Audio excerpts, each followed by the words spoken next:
Isang maulang araw po sa inyong lahat mga ka-Joyfulnesses. Ngayon po ay araw ng Lunes at 13 sa buwan ng Agosto taong 2012. Narito na mga balitang kailangan nyo malaman dito sa ka-Joyfulness News Bulletin Breaking. Habagat na Malaundoy at Malapit Ring na nalasa sa buong Luzon at Metro Manila. Agosto 7 nang nagulat ang maraming mga mamamayan na nanalasa sa malaking bahagi ng Luzon kabilang ang Metro Manila. Ang ulan na dala ng hangin habagat na pinalakas ng Tropical Storm Haikui na ngayon ay nasa China. Katunayan, marami agad ang na-stranded sa bubong ng kanilang bahay para may rescue sila. Ang ilan na na-rescue agad na pumunta sa mga evacuation centers para magsilikas. May mga lugar na binaha katulad ng Roas District sa Quezon City, UERM Hospital at UST Hospital na naanod ng baha ang kanilang emergency room at ang mga pasyente stranded. Ang underpass sa May Recto Avenue papuntang Quiapo ay mala swimming pool na dahil sa malaking baha doon. Dahil dyan, nagkansela ang klase ang ilang mga eskwelahan pati ang mga private companies at mga government offices.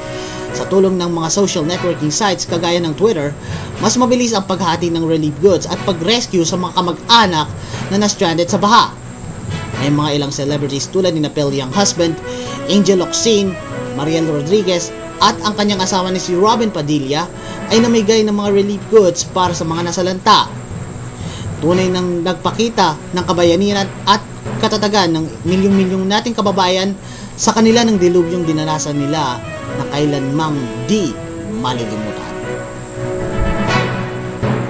Sa iba pang balita, Pilipinas walang nakuhang medalya sa Olympics. Itinuring ng pagkabigo na naman ng Team Pilipinas sa 2012 London Olympics matapos maiuwi ng wala kahit isang medalya sa prestigyosong sporting event.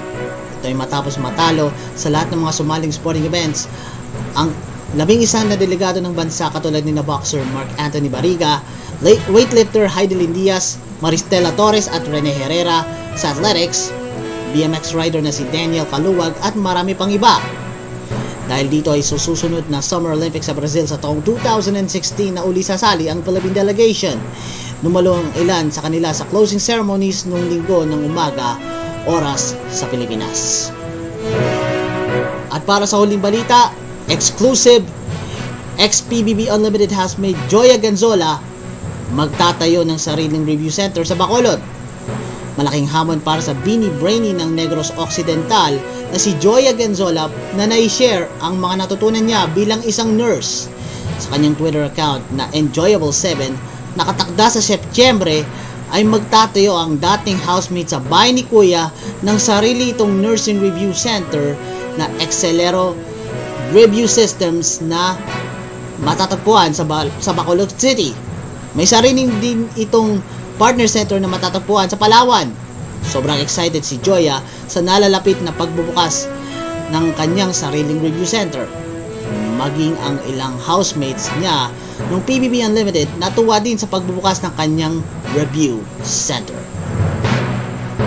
At yan po ang kalipunan ng mga balitang nakalap sa magdamag hatid sa inyo ng ka-Joyfulness News Bulletin Breaking at ng buong puwersa ng ka-Joyfulness News Team. Manatili pong nakatutok sa ka-Joyfulness TV para sa iba pang mga nagbabagang balita. Muli ito po si Ramil Espina nagpapaalalang ang pag-ibig ay magsisilbing gabay ng liwanag. Maraming salamat at magandang gabi po mga ka-Joyfulnesses.